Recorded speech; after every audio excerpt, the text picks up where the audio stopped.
Hello and welcome to the Mad Leprechaun. My name is Mert Walsh. Over the past 3 or so years since I've been running my YouTube channel, I have gained advice, inspiration and influence from various different sources. How to set up cameras, how to be a better presenter, and how to produce things generally better. You can be inspired by people, not necessarily copy them, but inspired by them. And this next YouTuber is definitely an inspiration to me. Please stick around and stay tuned until after the intro.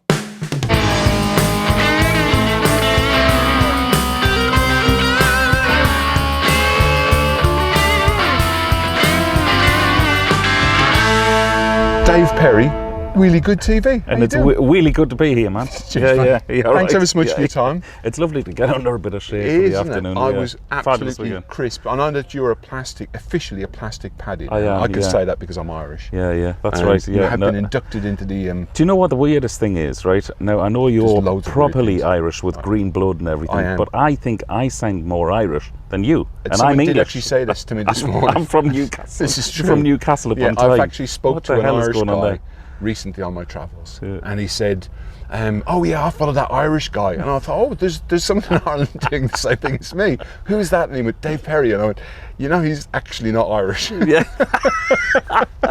No, I get it all the time. Should we jump in? Yeah, work away, man. Right, well, clearly I am inspired and influenced by other YouTubers, and genuinely, we've spoken a few times, and it's so nice to meet other people that basically do similar things to me. So we can talk rubbish and kind of be all nerdy. I'm good at that. You've inspired me, but who inspired you in your YouTube channel? Weirdly, and it is a bit of a sort of pinch yourself thing. So when I used to ride bikes when I was sort of through my teens, and I had a bad crash when I was 21, I think it was.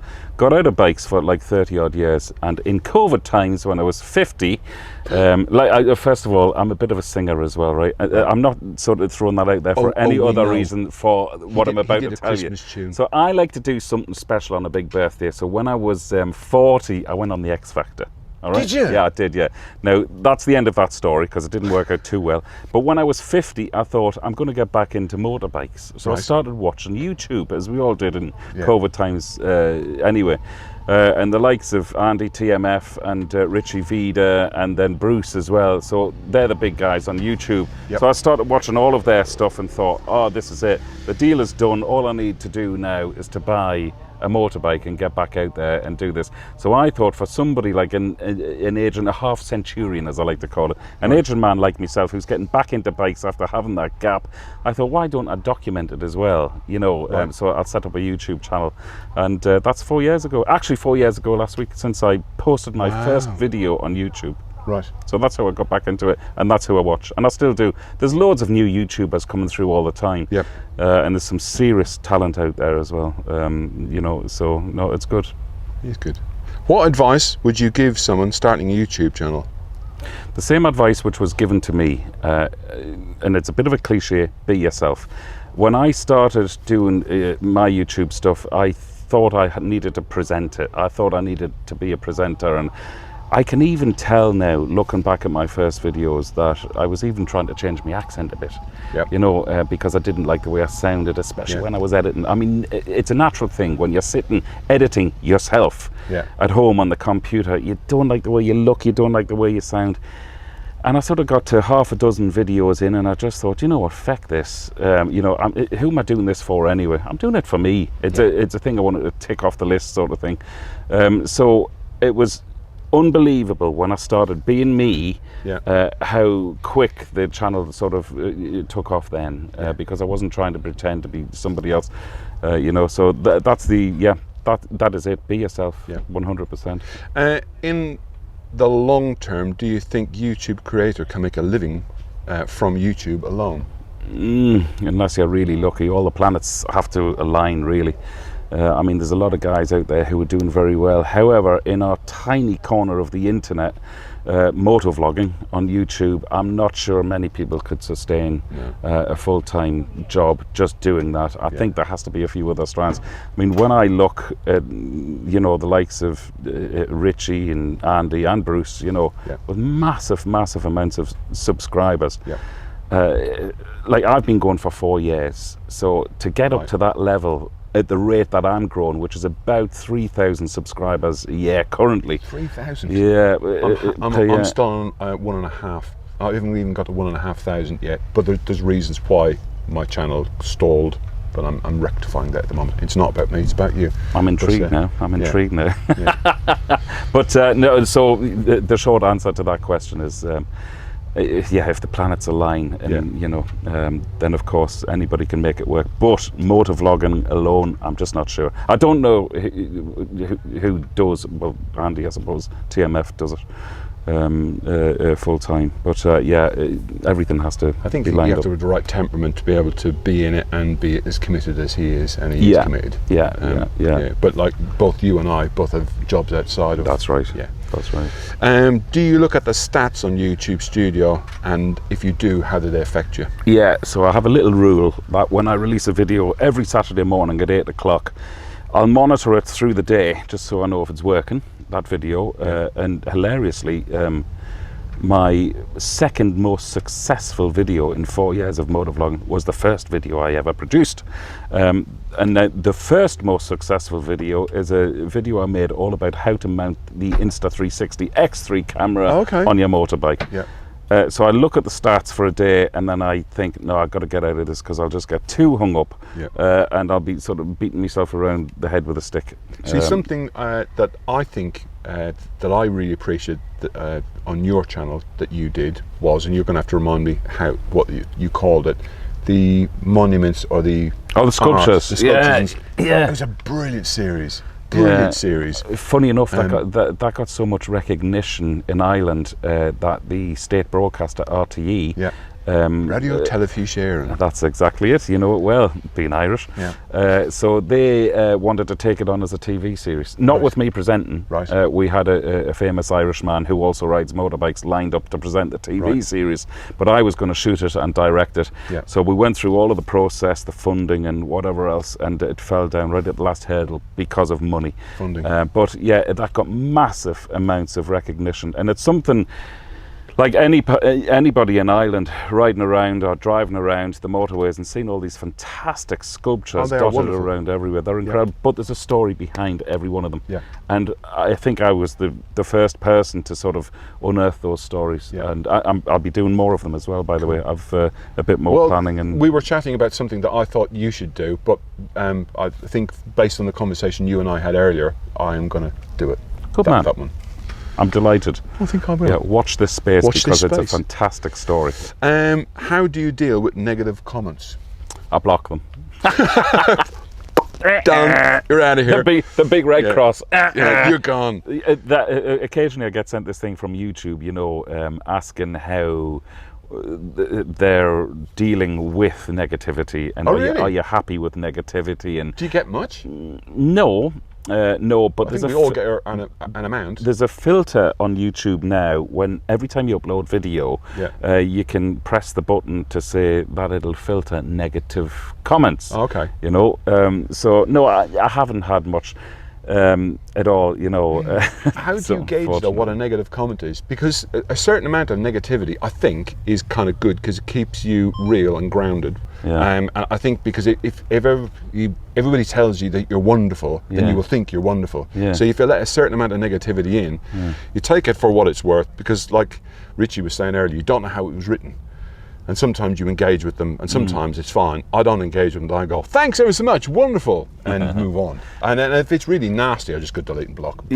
No, you can do that on YouTube. Actually, one comment I got a few years ago, now in Ireland, you'll know this, when you're riding around the single track lanes in Ireland, you have to ride a little bit differently to where you would ride anywhere else, really, because the roads in Ireland are so narrow, and when you've got a combine harvester coming around, It's taking up the whole so road. you can't hug the centre line as you're going around the corner to see what's coming around, because the chances are you'll die in Ireland. So you have to ride very differently in Ireland. The roads are incredible, but somebody sent me a message saying you don't know how to ride.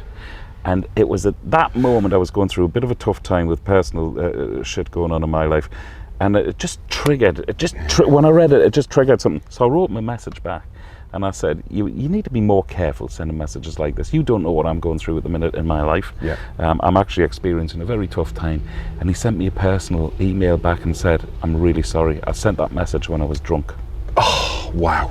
But you know, fair play to him. He got back to me and apologised, and I thought, okay, keyboard warriors. But how do you choose what to post on your channel, whether it's a vlog, a trip, or a review? As in most of my videos, I'll be honest, I have the idea in the shower that morning. So if anybody follows my channel, you'll know that I don't do a huge amount of bike reviews because I live in Ireland. I can't get me hands on bikes from manufacturers. So I'm in cahoots with Megabikes and also CC's motorbikes in Kells, who allow me to sort of ride out on anything they have. But people, I posted a video recently wondering how I should shape the channel. Because of my background as a cameraman, people tend to tune into my channel because of the camera side of stuff rather than motor. I don't think anybody would come to my channel to see what I think of a motorbike. Be surprised. So be surprised. They come. Maybe I would be. Maybe I would be, but I mean, when I bought the Triumph Street Triple, the 765 RS there, that got massive amounts of traction from people also thinking of going down the same route with a bike like that. So it is something on the cards that maybe in the future I have to start doing more bike reviews, because you know, that's the advice I've had from Bruce is basically, if you want your channel to grow, do bike reviews. I am naturally curious, so I'm inquisitive anyway. Like some people say, I do a little bit of swatching up and then I do a bike review. And so certain manufacturers have been very, very good to me, and certain manufacturers, I think, regardless of how many subscribers you've got, they won't talk to you. So don't be offended. Certain, and I'm just talking certain manufacturers, unfortunately. Well, I've always thought of myself more as a cameraman and a traveller who likes to do those things on a motorbike. Let's address the elephant in the room. In case anybody doesn't realise who or what Dave is a cameraman, and clearly you have worked for the BBC and RTE on... Do you want to mention the programmes? Well, I was with the Beeb for 16 years in England before I met the love of my life. Worked on everything with the BBC, and then met the love of my life, an Irish woman who also joined the BBC. Ended up meeting her at a Christmas party. I won't say too much more about that because I was engaged to somebody else at the time. That's part of the reason I live in a different country now. Right. So I moved to Ireland, and lo and behold, I've done literally every show in Ireland. But then Come Dine With Me, the hugely popular UK show, that's the only show I go back to the UK to do, and I've done Come Dine With Me for 11 years. Great crack. Great crack indeed. Right, hilarious. This is a very similar question, but it's not the same. What is your favourite type of content to create for your channel, whether it's a review or how-to or travel? The way I structure my videos, I always have a purpose for a ride out. So I very often I love going to see something. So I'll talk about it, I'll build it up, I'll do a bit of research, and I love that whole part of the process where I research what I'm going to ride out to see. Recently I went to see what was it called? It's a sea stack off the cliffs of County Mayo, Dumbriest it's called, and I love that process of researching and everything, and then when you get there and it is exactly as you imagined it to be. So I love that sort of stuff, and historical stuff as well, and the feedback I get from people saying, my God, I never knew that about that thing I've looked at all of my life. You have taught me stuff about my own country. Really? You have. That's God's honest truth. I left Ireland when I was 17. That's unbelievable. And like, so through your channel, so they have got the live stage, hopefully you can hear that. Yeah, this is the support band. So yeah, they Yeah, you've actually taught me stuff about my own country. Well, I'm going to take that as a huge compliment. Now, there's a chap in Ireland, you may know him, he does a lot of TV shows called John Creedon. Right. So I was the cameraman on a lot of his stuff. Right. So when we will be travelling around Ireland, I love his natural way of presentation and the stuff he just keeps up there, you know, in his grey matter. What he can come out with. So in many ways, I try and sort of copy that sort of style a little bit, where I know a little bit about something. Yeah. You know, rather than getting to a place and not knowing what it is. Yeah. It's the sort of the pinnacle of my videos when I get somewhere and I get the drone up and all that sort of stuff. Love it. Right, there's a new law passed. There's a curveball. Oh, you might not like this one. Don't like curveballs. Right. There's a new law passed in your country of Ireland, and they state that you're only allowed to own one motorcycle. You're not serious. Oh, absolutely. It wouldn't surprise me. You have to choose one. Yeah. What one? Out of my garage. Yeah. So you have to get rid of everything that you've got except one. You see, I guessed what Richie would say, and I guessed what TMF would say. I haven't got a clue. I'll be totally honest with you, right? I'm going through this amazing love affair at the moment with the Street Triple. I think it's possibly the most fun bike I've ever ridden, the 765 RS. Right. It does everything I want on the tin and more. I love that bike, but for an all year round bike, here it is. You cannot beat the GS. Yeah. Well, you know, you've got one. I've got one, I have. Yeah. So yeah, it would be this bike, but it's like choosing between your kids. Oh, I know. Who's your favourite kid? That's why I asked the question. That's a really tough question. It's a really tough question. But yeah, I suppose, you know, do it all and all year round, the GS. I love this bike, but for thrills and hopefully not too many spills, the Street Triple is possibly the best bike I've ever ridden. What bare essential, it doesn't have to be a camera, what bare essential can you not live without whilst travelling? Phone.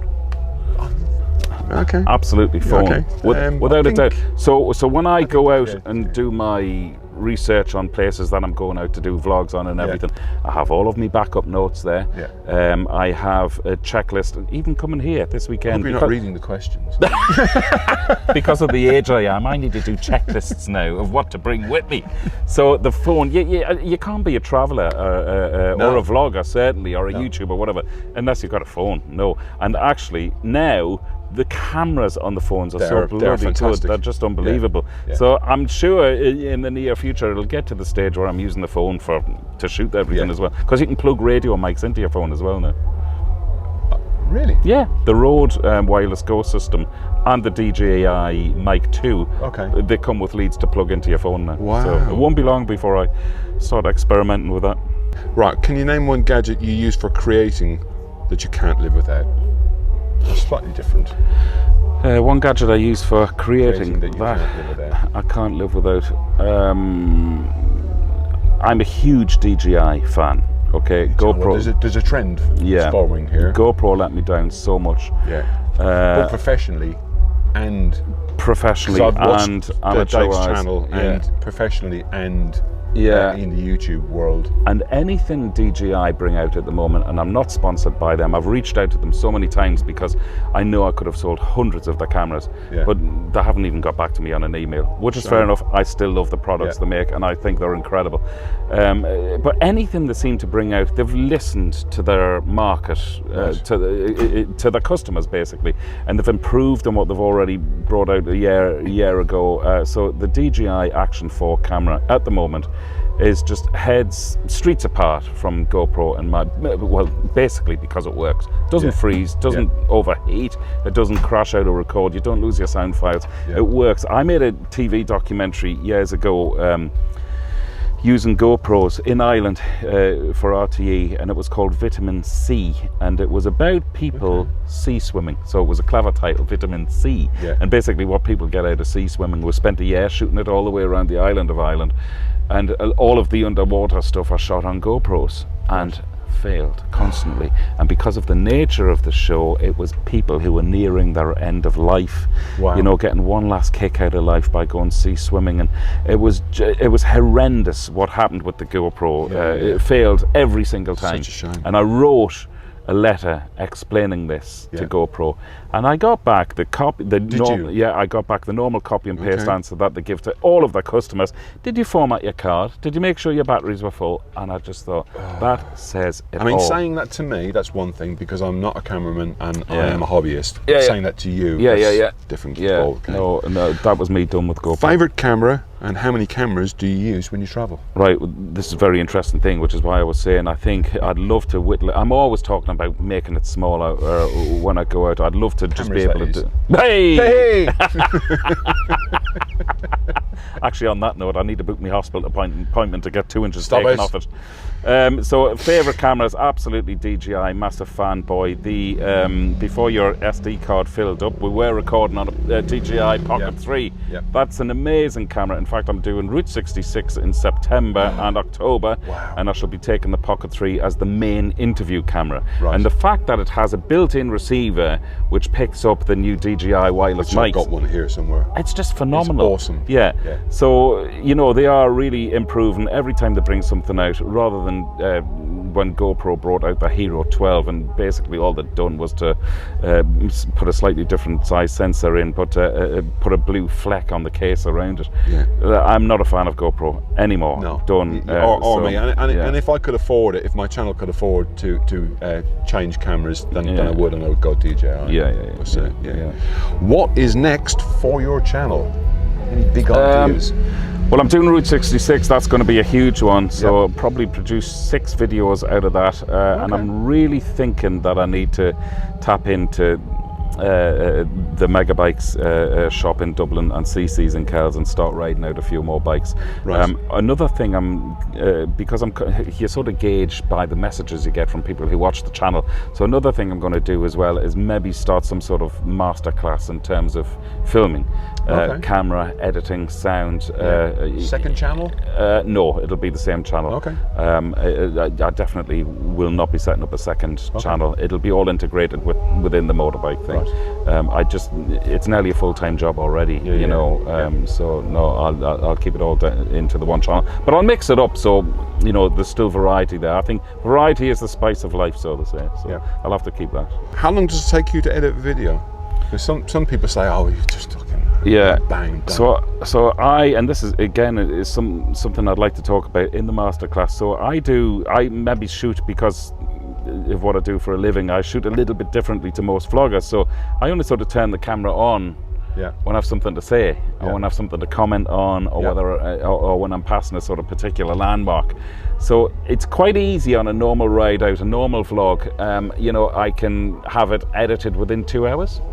Really? Yeah, because I literally start and stop the camera, and I know exactly. I'm nearly shooting to a script, if you like. Now, many would say, yeah, but that's not natural and whatever else. But for me, it works. I suppose whatever works for you works. For me, it works. And those videos will take 2 hours, or a morning or an afternoon. But some of the bigger stuff, like I did this series on the Northumberland 250 there a few months back, or the series I did on Connemara, when you get really invested, I can spend 2 days, there's no word of a lie, I can spend 2 days just choosing the music. Wow. Yeah. To set the scene, to set that bed for the emotion. Because I know music helps big time. Oh, massively. Big time. It's so underrated. I use a site called Epidemic Sound. I pay them £100 a year because it's all copyright free. But 2 days just to choose the music, because without that emotion, you're wasting your time trying to tell your stories. And only I know what I felt when I've been away, and many times I've tried to choose the music before I even go away, just to save a bit of time, because I know that it's a time-consuming process. It doesn't work. So you have to go away, experience, ride through what you're riding through, and come back with that emotion in you, and you have to choose the music the day after you get back. Oh wow, right. Otherwise it's gone. Otherwise it's gone. What is the oddest place you've been recognised? Last year, this was hilarious. I was going on holiday, the family holiday, so the wife and kids were with me, and we're going through passport control at Dublin Airport. And your man took me, because I've still got a UK passport, so I have to get it stamped. Really? In Ireland, so I have to queue up to the box where the person is. I can't go through an automatic one. So it has to be stamped. So your man looked at me passport and looked back at me and then stamped me passport, and he gave me passport back, and he said, "Have a really good holiday." And I thought, oh Jesus, that's one of the best ones. Yeah, the kids thought this was amazing. It was a great one. Yeah, he's obviously a biker. So that was it, really. Yeah. If YouTube went belly up tomorrow, how badly will it affect you? Not at all. I make feck all from YouTube in terms of money. I'd still make me videos and put it out somewhere else, or maybe I'd even make me videos for me. I love doing what I'm doing. I make hardly any revenue, so it doesn't affect me at all from YouTube. Okay. No. At this point, I think we're going to get a guest presenter in. I'm in the presence of royalty now. Is this Brad Pitt?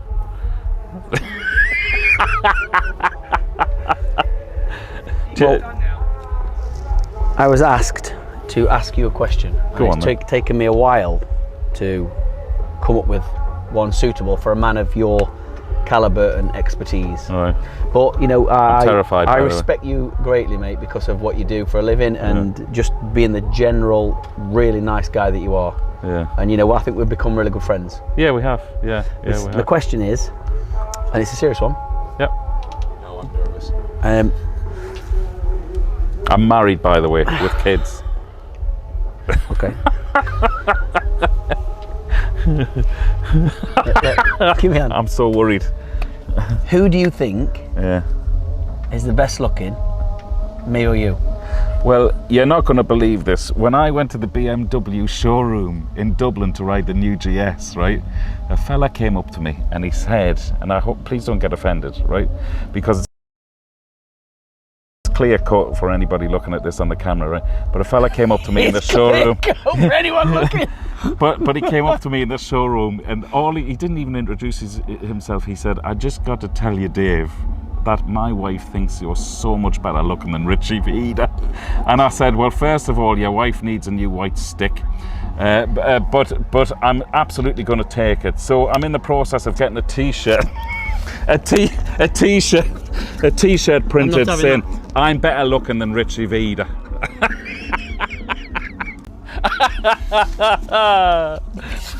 Actually, I'm going to tell you something else, Matt, as well. Before I came over here to the ABR for the weekend, my daughter, who's a huge Richie V music fan, Libby is her name, she loves this, the version of Chris Stapleton's song Tennessee Whiskey that Richie sings, right? Oh, and she mate, and really? she said to me, because she knew I was coming over to, you know, see the lads and whatever, she said, "Will you be singing with Richie?" And I said, "No, Richie doesn't like anybody else on the stage."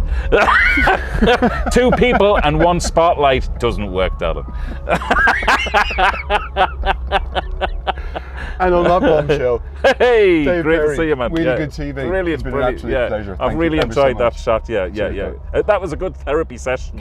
So it sounds like I've done a lot with life, doesn't it? So I haven't really. We've had fun. Yeah, We're still having fun. I've still got a lot to conquer. Yeah. And on that note, Cut. I'm going to head back to the festival. Thanks.